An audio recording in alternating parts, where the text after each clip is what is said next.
وضو کے فرائض تقریباً ہر شخص جانتا ہے کہ وضو کے 4 فرائض ہیں۔ سب سے پہلے پورے چہرے کو دھونا، پیشانی کے بالوں سے لے کے تھوڑی کے نیچے تک، ایک کان کی لو سے لے کے دوسرے کان کی لو تک، یہ سارا چہرہ ہے۔ پورے چہرے کا دھونا وضو میں لازم اور ضروری ہے۔ اگر درمیان میں کوئی بھی جگہ، ہلکی سی جگہ بھی خشک رہ گئی تو وضو نہیں ہوگا۔ اس کے بعد دوسری چیز، وضو میں دونوں ہاتھوں کا کوہنیوں سمیت دھونا۔ اگر کوہنیوں سمیت نہیں دھوئیں گے، درمیان میں کوئی جگہ خشک رہ جائے گی، تب بھی وضو مکمل نہیں ہوگا۔ تیسری چیز، چوتھائی سر کا مسح کرنا۔ چوتھائی سر تقریباً یعنی ایک ہاتھ برابر، یہ چوتھائی سر ہے، یعنی چوتھائی سر۔ ویسے ہم جو مسح کرتے ہیں وہ سنت کے مطابق پورے سر کا کرتے ہیں۔ اور وضو کا جو چوتھا فرض ہے، دونوں پاؤں کو ٹخنوں سمیت دھونا۔ اگر اس کے درمیان بھی کوئی جگہ خشک رہ گئی تو وضو نہیں ہوگا۔ اب یہاں پہ مسئلہ سمجھ لیجئے، اگر کوئی آدمی غسل کرے اور غسل کرتے ہوئے اس نے کلی کر لی، ناک میں پانی ڈال لیا، اس کے بعد غسل کر لیا، تو اب اس آدمی کا وضو ہو جائے گا۔ اب اس کو علیحدہ سے وضو کرنے کی ضرورت نہیں ہے۔ اگر گھر سے باہر جیسے دریا وغیرہ ہو، وہاں پہ کوئی شخص غسل کرے، وہاں پہ بھی یہی حکم ہے۔ بہت سارے لوگ اس مسئلے میں یہ کہتے ہیں کہ اگر غسل کرنے کے بعد انسان کا سطر کھل جائے، یا سطر پہ کسی کی نظر پڑ جائے یا اپنی نظر پڑ جائے، تو وضو ٹوٹ جاتا ہے یا غسل ٹوٹ جاتا ہے، تو یہ مسئلہ بالکل غلط ہے۔ جیسے ایک آدمی نے غسل کیا دریا میں، جیسے ہمارے یہاں یہ ہرنو وغیرہ ہے یا اسی طرح دیگر آبشار وغیرہ ہوتی ہے، وہاں پہ کسی نے غسل کیا، اور غسل کے دوران مرد کا جو سطر ہے وہ ناف سے لے کے گھٹنوں کے نیچے تک ہے، لیکن عموماً سطر کا ڈھانپا ہوا تو ہونا چاہیے، لیکن وہ پانی کے نیچے نہایا اور نہانے کے بعد اس کی جو ازار ہے وہ ناف سے تھوڑی نیچے چلی گئی، یا اسی طرح اس کے پینچے جو ہے وہ گھٹنوں سے اوپر آ گئے۔ اب اس نے کپڑے پہن لیے، اب اس کا وضو بھی برقرار ہے اور غسل بھی برقرار ہے۔ سطر کے کھل جانے کی وجہ سے وضو نہیں ٹوٹتا، البتہ نماز میں اگر سطر کھل جائے تو نماز ٹوٹ جاتی ہے۔ ایک آدمی کا سوال ہے، نہانے کے بعد بعض آدمیوں سے سنا ہے کہ وضو کرنے کی ضرورت نہیں رہتی، قرآن اور حدیث کی روشنی میں جواب دیں کہ آیا نہانے کے بعد وضو کے نہ کرنے کا طریقہ درست ہے یا نہیں؟ تو جواب ہے، نہانے سے وضو بھی ہو جاتا ہے، بعد میں وضو کی ضرورت نہیں ہے۔ ایک صاحب کا سوال ہے کہ جمعے کے نماز کے لیے غسل کرنے کے بعد وضو کرنا ضروری ہوتا ہے یا نہیں؟ تو جواب وہی ہے کہ نہیں، غسل کے بعد جب تک وضو نہ ٹوٹے دوبارہ وضو کی ضرورت نہیں ہے۔ ایک صاحب کا سوال ہے، وضو کرنے کے لیے نیت کرنا ضروری ہے؟ ہم نے کتابوں میں پڑھا ہے کہ منہ ہاتھ دھونے میں وہی کام کیا جاتا ہے جو وضو کرنے میں کرتے ہیں۔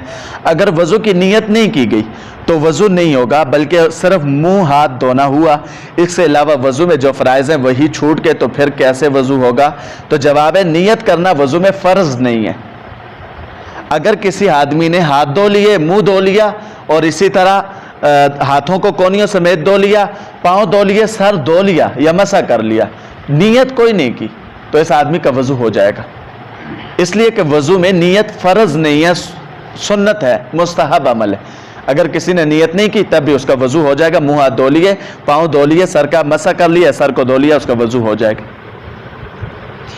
ایک صاحب کا سوال ہے، اکثر مقامات پر مسجد میں پانی کا انتظام نہیں ہوتا اور پھر وضو کے لیے کافی تکلیف ہو جاتی ہے۔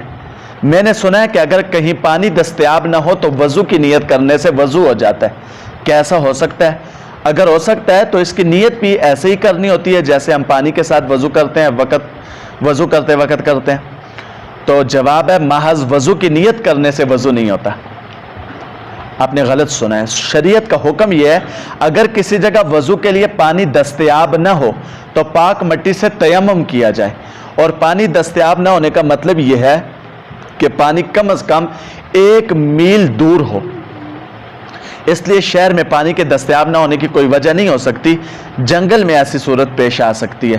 اگر جنگل میں پانی نہ ہو تو نیت کرنے سے وضو نہیں ہو جاتا، البتہ تیمم کرنا پڑے گا۔